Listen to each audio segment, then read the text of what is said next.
Hi, I'm Kiara. It's nice to meet you if we haven't met yet. If you want to introduce yourself in the comment section, feel free to. I just wanted to jump in and talk to you guys real quick about how you can specifically post on social media despite your fear of being seen. And this could also apply to anything else that is difficult. I think that it is something that you can reverse your fear and your anxiety behind posting, just the way that you've worked yourself up into being afraid of it in the first place. When we think about what social media is, you are posting for other people to see you.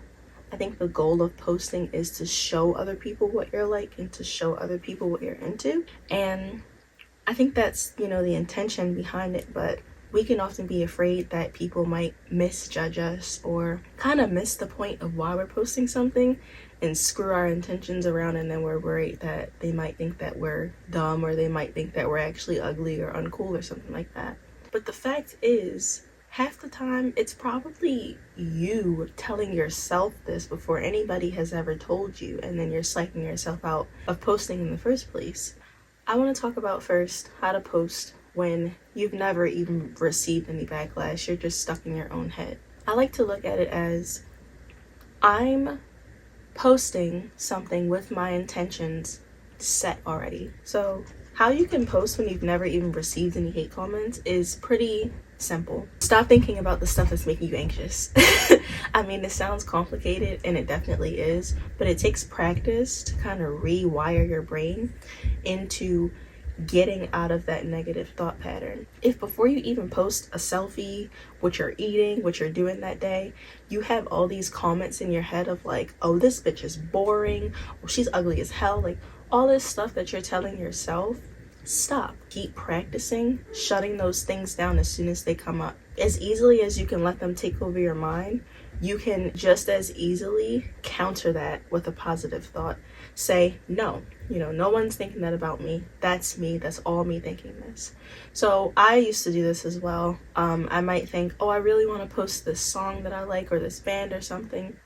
And I was worried that people would see me and think that I was a poser, or see me and think, oh, she thinks she's hot stuff or whatever. And I'm like, I'm literally doing this to myself. No one is going to say this to me. And the fact is, if they do, they've taken my intentions and they've screwed them up, because that's not why I was posting this thing. So really trying to get into your own head and stop those thoughts in the track of getting out of hand, because people are not actually saying that to you. It's you scaring yourself, thinking that you have to humble yourself and that you have to put yourself down so that if anybody else does it, you don't have to worry about their hate as much because you already hate yourself. I used to do this so much. It takes a lot of practice, but the alternative is letting those thoughts take over, and then you'll never work up to doing something as simple as posting on social media, or something even more challenging or even more outside of your comfort zone. Identify those thoughts and meet them with a positive thought. Now, if you have received hate on social media and that has scared you out of posting, it also goes back into the same thing of you understand what your intention was. Your intention was to show people what you thought was cool, and some people put you down for it, or some people made you out to be stupid for liking or doing that thing. The same thing, understanding what your intention was. My intention was to show this really pretty picture, either of myself or something else that I took, and that was that. My intention was to not come on here and to get hate.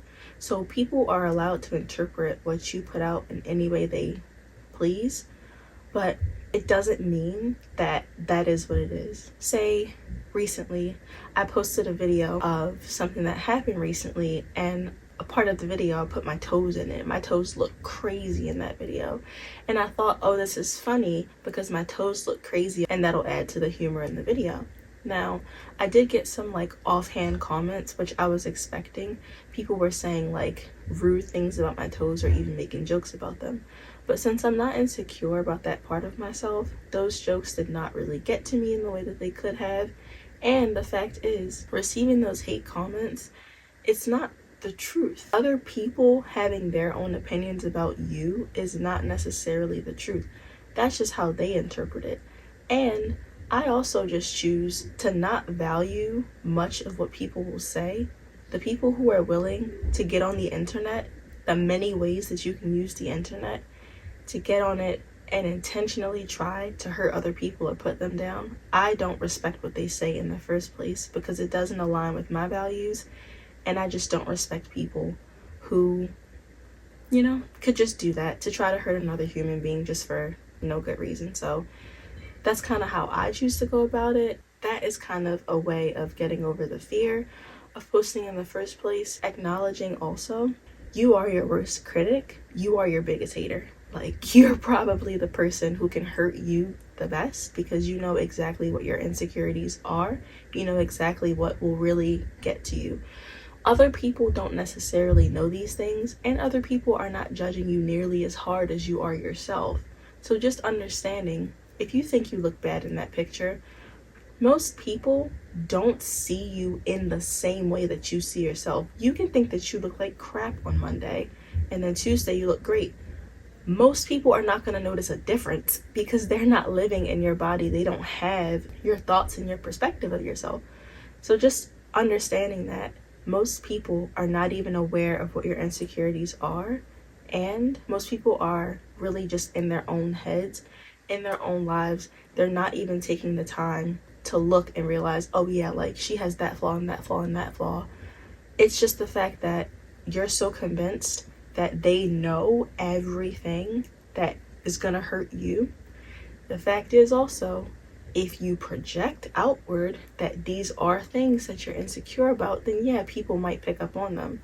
So I suppose doing the thing that makes you scared is going to be the best and easiest way to build that real, true confidence. Social media is really not as scary as it seems and as we make it out to be, because what people want is just to post and document their lives. If you can use social media and have a clear understanding of why you even want to post on social media and understand what your clear intentions are, then it doesn't really matter how other people interpret it. Other people are going to see the color blue and think that it is teal. Somebody might think that it's baby blue. Somebody might think that it's turquoise. Like, I love this analogy because at the end of the day, you know how you view something, you know what your intentions are. As long as you have that clear understanding of what you intended, you have to accept that there are going to be supporters, that there are going to be critics, and that with your intentions and your goal of posting in mind, that'll give you a better feeling, like internally, of posting. I also wanted to say one quick thing.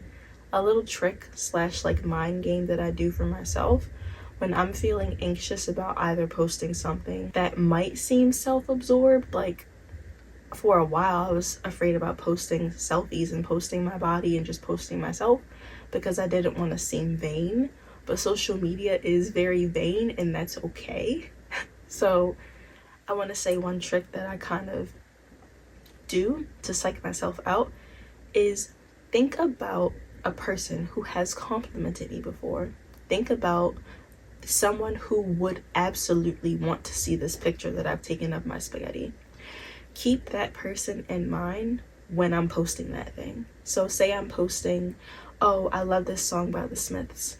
Well, I know that this person that follows me also love the Smiths. They love the Smiths, and I know that they would appreciate seeing that I'm posting the song because I think they'd like that song. So keeping that very specific person or that very specific audience in mind is going to help you to psych yourself out in a good way, so that you're not thinking about the critics, so that you're not considering the haters when you're posting something with good intentions. That has definitely helped me when I've gotten all worked up about posting something and I'm like, oh, these people might think I'm stupid or something. Like, in the first place, I'm not posting for them, so it really doesn't matter. And if they find that they have some room to criticize me, that's the way that they're choosing to use social media. I think that's incredibly lame, but that's not something that I can change. I'm putting myself out there, so I have to accept that some people are just going to be mean and hope that most people will be nice to me. I guess I also wanted to give a little update because recently I've been posting a lot on social media, just trying to be very consistent and post multiple times a day. I stuck my neck out there and I posted a video where it was like I was making a joke, oh my gosh, and I was so scared, like, oh my god, people are gonna think I'm just this dumb bitch trying to be funny, and I'm not funny, and like no one's gonna like it. And the fact is, like, it actually got a lot of views, and I was very, very surprised. Like, I was thinking about not doing this thing, and I was thinking about like really psyching myself out, because I was worried that people would misinterpret the point of it and think like, oh, she thinks she's so funny, or like, yes, I kind of do think I'm funny, that's why I posted this thing. And it turns out that some people agreed, and I'm happy about that. So if I didn't do that thing, then I wouldn't have known that people would think what I could do was funny. So you have to understand that on the other side of you clicking that post, that share button, that upload button, there's more than likely people out there who will take something from what you are putting out. I like to also think about it in the way that I think there's 8 billion people at this point. 8 billion people on this planet. Of course, you know, some of them are too young to be on social media, and a lot of them don't have access to the internet as well. But I like to think about it in terms of like that, like the number of sheer humans on this planet at once. There is bound to be somebody who will find this video and who will like it and who will want to share it, or who will think it's funny, or who will take something good from it. So I try to keep that person in mind, or those people, or that audience, thinking, yeah, so what if this video doesn't do well? This is the practice that it takes to find people who will like this. This is the practice that it's going to take for me to get better. So just trying to be very optimistic. Practicing optimism is going to help you with getting over your fear of presenting yourself on social media, of, you know, just putting yourself out there for people to view and judge. It's gonna be okay as long as you can accept what reality is and just do what you want and what makes you happy at the end of the day. Posting is exactly what it takes in order for you to get over that fear, in order for you to like strengthen your confidence of what you actually believe you're like, and what your clear intentions are behind posting. I'm actually improving on social media, and I couldn't have gotten to the point where I actually started to gain an audience and reach people and find people who liked my content if I didn't post. Of course, I found people who thought it might be funny to joke on me. Whatever, I'm putting myself out there. That's exactly what I'm opening up. You know, I would like to have mostly positive responses, but there are gonna be some clowns, and that's just fine. I actually think I got like 8 followers on Instagram, and that's not a lot, but it is more than what I've been able to gain in the past few months. I've gotten a good bit of views on my recent videos too, so I'm really happy about that. And I'm thinking that I'm just gonna try to keep going and keep shutting out those stupid thoughts that I have about posting myself and about what people might think about me, because it'll only strengthen my actual thoughts of myself and not what other people think they know about me. If there's anything that I can say further too to kind of like help you to really like explain more of what I meant or anything, I just would like to know if this video touched anybody. If you want to see more stuff like this, little chit chats and little like pep talks, be sure to like this video, let me know, and subscribe to my YouTube if you think that you like to see more like this in the future. Again, you know, I'm just starting off, and I kind of just want to help in any way. Thank you for watching. Be sure to leave a comment, introduce yourself, be sure to like, check out my Instagram or my TikTok if you want to see any of those funny videos that I was talking about. And yeah, I'm Kiara. It's been nice talking to you guys. I hope you have a really nice rest of your evening, morning, or whenever you watch this video. And one more thing, I said a saying in the last video that I uploaded. I think it goes like, I forgot. Take what you can use and leave something for someone else. I don't know, but thank you for watching. Thank you so much to anybody who will come across this video, who has watched any of my videos or anything, or seen me anywhere else. I dig the support so much. I really actually like doing this, and I'm really grateful for any amount of support that I get. So thank you so much, and take care. Bye.